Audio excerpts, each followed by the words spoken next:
मुझे आज भी याद है, मैं 10 साल की थी और भाई 7 साल का। जब मेरे पापा हमें छोड़कर इस दुनिया से चले गए थे। छोटी सी उम्र में माँ के ऊपर तो दुखों का पहाड़ टूट पड़ा था और साथ ही हमको अकेले ही पालने की जिम्मेदारी का बोझ, क्योंकि माँ जो थी उसे कहाँ अपने बच्चे बोझ लगेंगे। पापा की मौत के बाद तो माँ ने जैसे काम से ही शादी कर ली थी। माँ ने हमको कभी भी पापा की कमी का एहसास नहीं होने दिया, हमारी हर खुशी का ख्याल रखा और हर ज़रूरत को पूरा किया। यह एक अकेली माँ का साहस था जो हम दोनों को पढ़ाई लिखाई, मेरी एक अच्छे घर में शादी करवाई और भाई को विदेश पढ़ने भेज दिया। और उनके साहस की वजह थी उनकी कृष्ण भक्ति। माँ बचपन से ही कृष्ण भगत थी, इसलिए उन्होंने हमारे नाम भी कृष्ण भगत के ही रखे थे। मेरा नाम मीरा और भाई का नाम गोपाल। माँ निरंतर कृष्ण उपदेश का अनुसरण करती थी, समय कभी नहीं रुकता। आज यदि बुरा चल रहा है तो कल अवश्य अच्छा आएगा। इस कृष्ण उपदेश को तो उन्होंने अपना जीवन ही बना लिया था। मेरी शादी के बाद माँ घर में बिल्कुल अकेली पड़ गई थी, क्योंकि गोपाल तो पढ़ाई के बाद विदेश में ही रहने लगा था। आखिरी बार गोपाल से मिलना था जब गोपाल शादी करने आया था।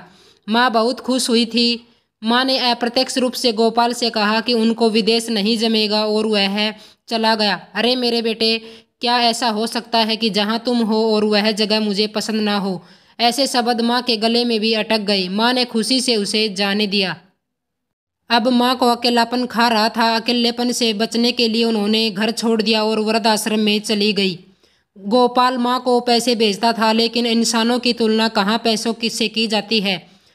पैसों से अकेलापन कहाँ दूर होना था। घर पर भी कोई रुकता है क्या। साल में एक बार मुझे जब अपने ससुराल से छुट्टी मिलती थी तब मैं माँ को घर ले आई थी, जिस घर में मैंने अपना बचपन बिताया था। गोपाल तो कभी माँ को मिलने नहीं आ पाता था। माँ के साथ बिताए 2-4 दिन मेरे लिए पूरे साल की यादें बन जाते थे।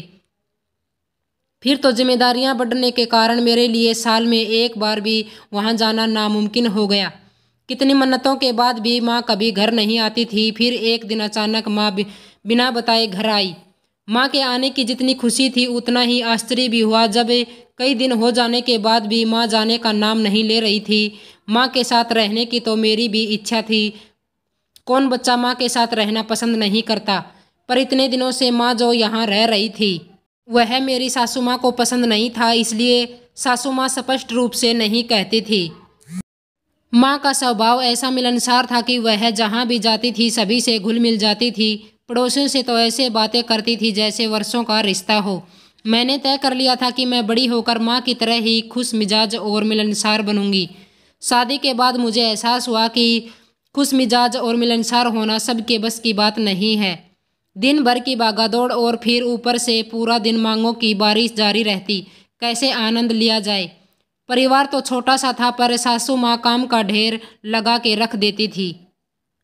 मजाल है कि मैं फ्री बैठ पाती। मेरा नन्हा फूल का गुलाब मेरा इंतजार करते करते सो जाता था। मैं हमेशा उसे सोया हुआ ही प्यार कर लेती थी। मेरे पति थक कर घर आते, इसलिए मैंने कभी इस बारे में उनको बताया ही नहीं। मेरी बहुत इच्छा थी कि मैं माँ के साथ बातें करूं, उनके साथ थोड़ा वक्त बिताऊं, उनकी सेवा करूं और उनको आराम करने दूं।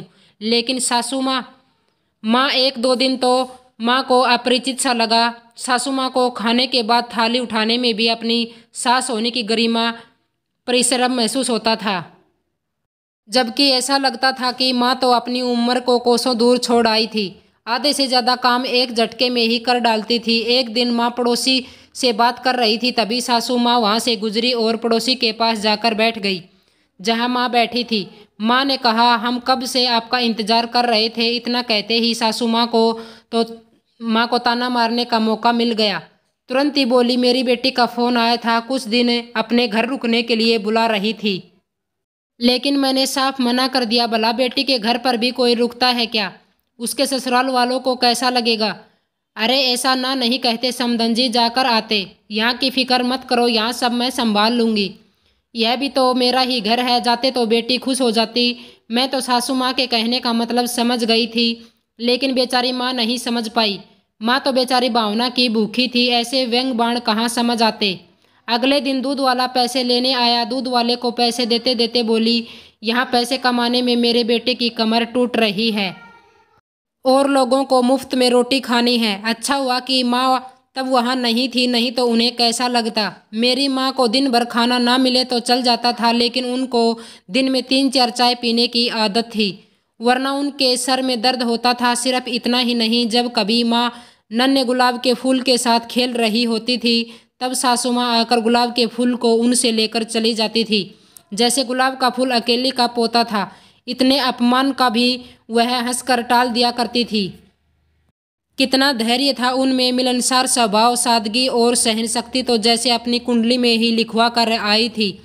कभी तो मेरा भी मन होता था सासू माँ को कहने का कि वह मेरी माँ है, उनका अपमान मेरा अपमान है, लेकिन मैं कुछ भी बोल नहीं पाती थी। आखिर मैं भी अपनी माँ की ही बेटी थी।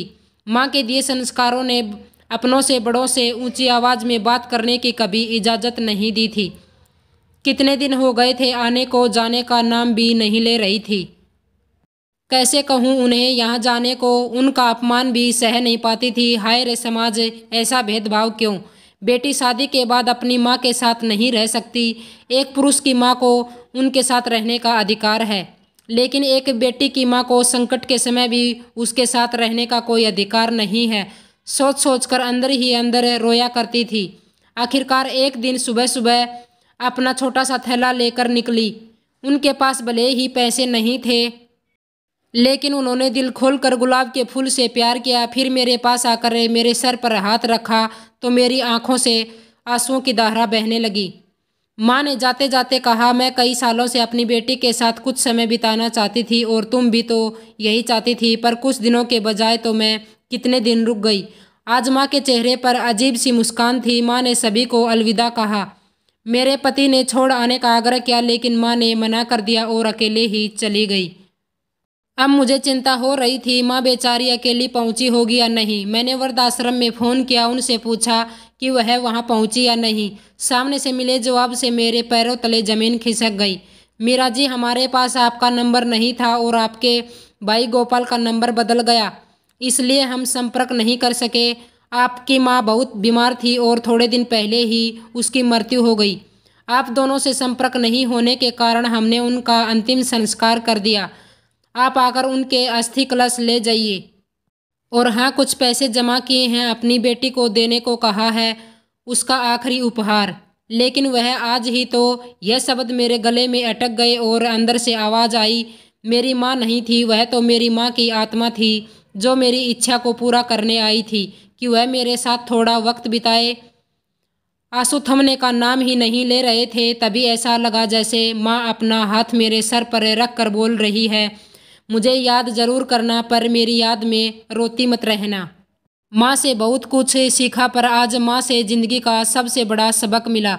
दोस्तों, माँ तो माँ होती है, वह अपने बच्चों का साथ कभी नहीं छोड़ती, ज़िंदगी के साथ भी और ज़िंदगी के बाद भी। इसलिए दोस्तों, माँ तो माँ होती है, अपनी माँ का अच्छे से ख्याल रखें। अगर आपको यह कहानी पसंद आई हो तो माँ के लिए एक लाइक ज़रूर कर दीजिए और चैनल को सब्सक्राइब कर लीजिए।